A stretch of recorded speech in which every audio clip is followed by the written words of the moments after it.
अस्सलाम वालेकुम साथियों, कैसे हैं? उम्मीद है आप सब ठीक होंगे।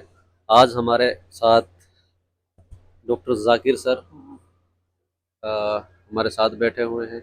साथ में अरशद भाई हैं जो कि ककराली में स्कूल चलाते हैं, खूबसूरत सा स्कूल है। और हमारे दूसरी साइड बैठे हैं असलम भाई जो कि निबाली रामगढ़ के अंदर ज्योति पब्लिक स्कूल चलाते हैं। माशाल्लाह आज बहुत हमारी खूबसूरत सी ये मीटिंग रही। और हम सीज़न चूँकि शादियों का है तो आना जाना लगा रहता है, हरियाणा मेवात, राजस्थान मेवात।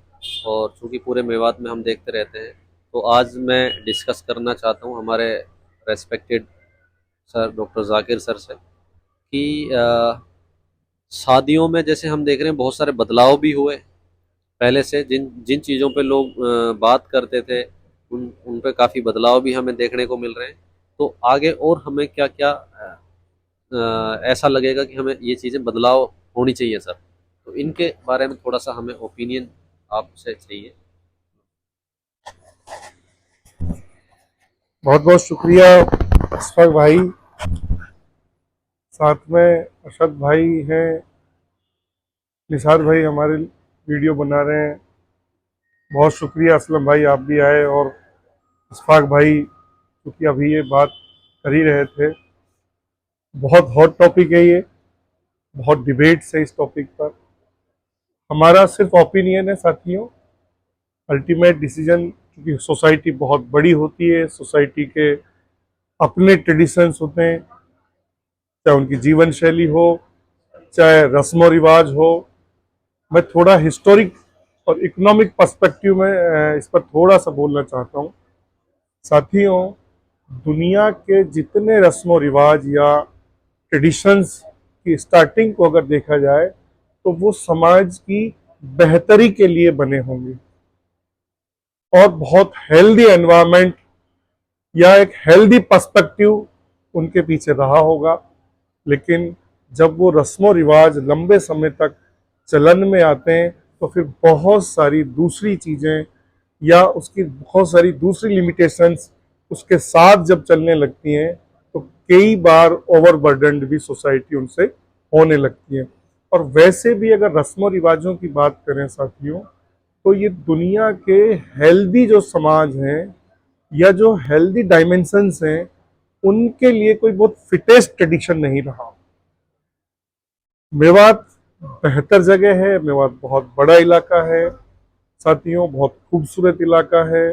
हमारे यहाँ जो चाहे वो निकाह की पद्धति या विवाह की जो पद्धति है वो बहुत एक पुराना ट्रेडिशन रहा है उसका।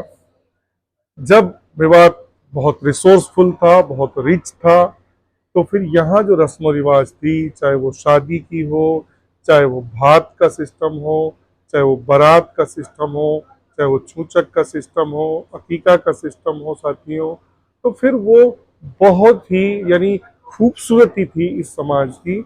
लेकिन साथियों चूंकि ये आज का जो ज़माना है, ये पूरी दुनिया में महंगाई का ज़माना है। आज सिंपल जो लिविंग स्टैंडर्ड है या जो लिविंग हम लोग अपनी लाइफ जो जीने की कोशिश करते हैं, उसकी कॉस्ट बहुत बढ़ गई है उसको मेंटेन करने की। और साथियों आज के ज़माने में जो बाजारवाद जिस तरह से बढ़ा है, पूंजीवाद जिस तरह से बढ़ा है, तो फिर इसमें सरवाइव करना या अपनी लिमिटेड जो रिक्वायरमेंट्स हैं उनको ही मेंटेन करना एक बहुत बड़ा चैलेंज है। और असलम भाई ये बिल्कुल बात सही है। इस जमाने में यदि एक तो होता है साथियों रेगुलर मेंटेनेंस और एक होता है इरेगुलर मेंटेनेंस। और जिस तरह से इरेगुलर जो मेंटेनेंस हमारे ऊपर साथियों अचानक आता है, तो फिर ऐसा मानिए कि कई बार वो हमारी एक अच्छी खासी जिंदगी पर डेंट का काम करता है। सर भाई एक बात और है, एक्चुअल में अगर ये बात सही है कि भात हो, शादी हो, और चाहे मेहर का सिस्टम हो या दहेज की जो दूसरी रस्म रिवाज हैं, अगर आप उसके लिए कैपेबल हैं तो आप आराम से साथियों इन चीज़ों को मेंटेन कर सकते हैं। दिक्कत सोसाइटी चूंकि क्लास की कई लेयर्स हैं, एक अपर क्लास, एक middle class, lower middle class, फिर फुल्ली लोअर क्लास, ये जो सोसाइटी के लेयर्स हैं इनके अपने अलग अलग सेगमेंट्स हैं। और चूंकि हमारे यहाँ दहेज का अगर जो नेगेटिव इम्पैक्ट का पड़ता है वो उन लोगों पर पड़ता है जिनके यहाँ यानी इनकम और खर्च के बीच में गैप ज़्यादा है, या उसके पास उस पर्टिकुलर के पास बहुत अच्छी इनकम नहीं है, लेकिन उस सोसाइटी के ट्रेडिशंस को या साथियों रस्मों रिवाजों को मेंटेन करने के लिए कहीं से भी उसे अपनी इकोनॉमी को सेटल करना पड़ता है। तो फिर साथियों ये मेवात में चूंकि चीज़ों को जनरलाइज किया जाता है, तो फिर ऐसे लोग जो कैपेबल नहीं हैं, जो क्षमतावान नहीं हैं, उनके लिए ये बिल्कुल पीड़ादायक है। साथियों फिर मैं बोलता हूँ मेवात बहुत खूबसूरत है। मैं एक इकोनॉमिक डेटा आपको देता हूँ। मेवात में अगर हम 20 साल पहले की भी बात करें तो जमीन जायदाद का जो रेशो था, जो बंटवारा था या जो क्षेत्र था वो बहुत बड़ा होता था। आज मेवात में अगर 5 बीघा जमीन का एक रेशो निकाला जाए तो फिर वो 3 से 5% किसान ही है जिनके पास इतना एग्रीकल्चर लैंड है। साथियों हमारे यहाँ वाटर क्राइसिस की बात कर लो साथियों, हमारे यहाँ फिर दूसरे अगर इनकम की बात करें तो कोई बहुत इंडस्ट्रियल इलाका भी नहीं है यहाँ, हमारे कमर्शियल एग्रीकल्चर भी नहीं है। और फिर आजकल के ज़माने में खेती की कॉस्ट भी बढ़ गई है, किसानी की कॉस्ट भी बढ़ गई है। उसके सापेक्ष अगर हम लोग इनकम की बात करें तो कोई बहुत अच्छी क्रॉप्स की रेट नहीं होती। और खेती चूंकि बहुत एक चैलेंजेबल है, रिस्क फैक्टर्स बहुत काम करते हैं खेती में, किसानी में, तो चूंकि रेगुलर सेट इनकम नहीं है साथियों, तो फिर मेरा अपना ओपिनियन ये है कि आज के ज़माने के जो हालात बदले हैं अशफाक भाई, और जिस तरह से इकोनॉमी में चेंज आया, इनकम के चेंजेज आए, तो फिर मुझे लगता है कि हमारे रस्मों रिवाजों में भी, हमारे ट्रेडिशंस में भी चेंज आने चाहिए। हमें उनको इसलिए नहीं ढोना चाहिए, इसलिए उनके लिए ओवरबर्डन नहीं होना चाहिए कि वो हमारी सोसाइटी में चले आ रहे हैं। और इसमें ये भी होना चाहिए कि जो प्योरिटी हो सकती है, जो एसेंशियलिटी हो सकती है, बल्कि मैं अगर उसको कहूँ तो जो दीनियात हमारे सामने जो इस्लामिक ट्रेडिशन है वो जो हो सकता है उसको हम फॉलो करें। एक मेरे और मैं हिस्ट्री का आपको एग्जांपल दूंगा। दुनिया में जितने बड़े चेंजेज हुए उनमें टाइम लगा है। अगर मैं जैसे यूरोप में रेनेसा की बात करूं, पुनर्जागरण की बात करूं, तो असलम भाई 300 सालों का संघर्ष था वो, तब रेनेसा कंप्लीट हुआ। यानी अगर मेवात में भी कोई बड़े चैलेंजेस लाने या होंगे तो फिर वो बहुत बड़े संघर्ष के बाद हो सकता है कि हमारी जनरेशन में तो वो हमें नहीं मिले, उसका एक लंबा समय गुजरेगा। लेकिन हमें उम्मीद रखनी चाहिए कि एक दिन जो ओवरबर्डन्ड मेवात के ट्रेडिशंस हैं, जो ऐसे रिवाज हैं जिनको जो बेरेबल नहीं है, जो हमारी सोसाइटी को बहुत मायूस और उदास कर रहे हैं, या साथियों खोखला कर रहे हैं, या हमारी जीवन शैली को निगेटिवली बर्बाद कर रहे हैं, तो फिर वो आई होप कि एक दिन मिनिमाइज होते रहेंगे। हो सकता है कि प्योरिटी के फॉर्म में वो चाहे आएंगे और उसके लिए कभी लीड करेगा। साथियों मेरी ये भी उम्मीद है कि दुनिया के अगर बड़े पॉजिटिव संघर्ष हुए या चेंजेस लाए तो वो यूथ लेके आया, वो भी पढ़ा लिखा यूथ लेके आया। तो फिर ये भी उम्मीद है कि मेवात में भी अगर ये चेंजेज आएंगे तो यूथ के थ्रू आएंगे, क्योंकि जो पुराना ट्रेडिशन है सोसाइटी का वो बहुत चेंज में बिलीव नहीं करता, वो चेंज को एक्सेप्ट भी नहीं करता। तो फिर हमारा जो यूथ है वो एक दिन रोल मॉडल बनेगा, वो आइकन बनेगा, और फिर एक मैसेज ये सोसाइटी जो देगी अगले वाली आने वाली नस्लों को वो यूथ के थ्रू आएगा। और वैसे चूंकि हम बच्चियों को भी तालीम दे रहे हैं इस जमाने में, बच्चे भी तालीम याफ्ता हैं, हो सकता है कि प्योरिटी का फॉर्म हमारे इन्हीं नौजवान साथियों से एक दिन निकलेगा। ये मेरी सोच है। अरशद भाई आप थोड़ा सा बोलिए इस पर। असलम भाई थोड़ा सा बोलिए। अस्सलाम वालेकुम साथी।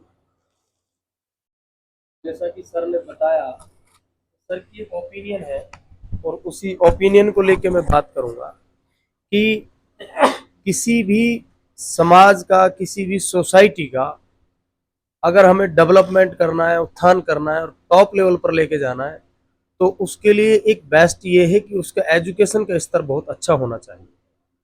तो मैं यही कहूँगा कि जो चीज़ें हमारे कैपेबल हैं, उसमें हम अपने बच्चों की तालीम पर विशेष ध्यान दें, ताकि हम सब ऊपर उठ सकें। और तालीम ही एक ऐसा रास्ता है जो हम सबको बहुत ऊंचाइयों पे ले जा सकता है और पूरी मेवात को ऊंचाइयों पे ले जा सकता है।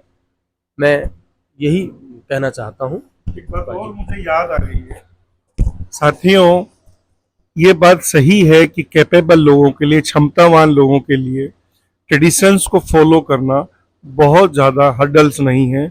लेकिन एक क्वेश्चन ये भी है कि अगर हम हमारे शादी ब्याह, छूछक भात, मेहर के सिस्टम को रॉयल अंदाज में अगर मेंटेन करते हैं, तो फिर हमारा जो लिविंग स्टैंडर्ड है ज़िंदगी जीने का, उसमें भी वो स्टैंडर्ड मेंटेन होना चाहिए।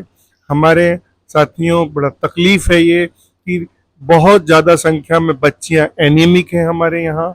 हेल्थ इश्यूज बहुत चैलेंजेबल हैं। अगर फूड क्वालिटी की बात करें तो वो भी कोई बहुत अच्छी मेवात में नहीं है साथियों।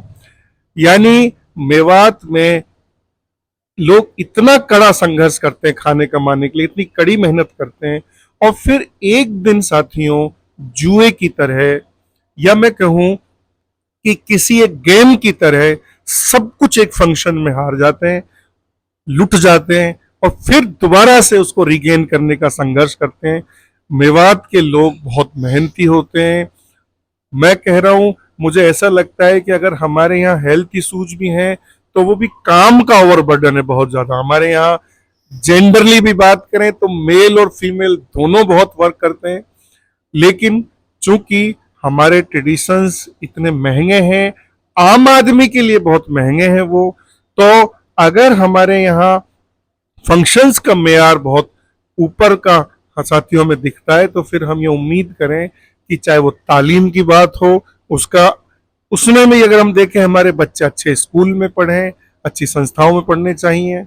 हम हेल्थ की बात करें तो वो बहुत क्वालिटी हेल्थ होनी चाहिए, फूड क्वालिटी भी होनी चाहिए। लिविंग स्टैंडर्ड की बात करें, रहन सहन की बात करें, फिर चाहे हम लोग वाटर रिसोर्सेज की बात करें, सब में क्वालिटीज अगर दिखती हैं तो फिर उससे एक बेस्ट स्टैंडर्ड मेंटेन होता है। होता यह है जनरली कि हम फंक्शंस की दुनिया में तो लग्जूरियस में हमारी लाइफ दिखती है, लेकिन जो रेस्ट लाइफ है कई बार वो बहुत तकलीफदेह दिखती है। साथियों, मेरा ये सिर्फ ओपिनियन है, लेकिन मुझे ये बहुत पॉजिटिवली उम्मीद है कि एक दिन ये खूबसूरत मेवात और खूबसूरत अपना परचम लहराएगा, और मेवात के जो फंक्शंस होंगे उनमें प्योरिटी ज़्यादा होगी, और उसमें अननेसेसरी जो रिवाज हैं, अननेसेसरी जो खर्चे हैं, जो आम लोगों के लिए, कमज़ोर लोगों के लिए, बच्चियों के लिए, बच्चियों के उस पूरे सेटअप में जो तकलीफ दे हैं, एक दिन मेवात उससे मुक्त होगा, ऐसी हमारे उम्मीद है। बहुत बहुत शुक्रिया साथियों।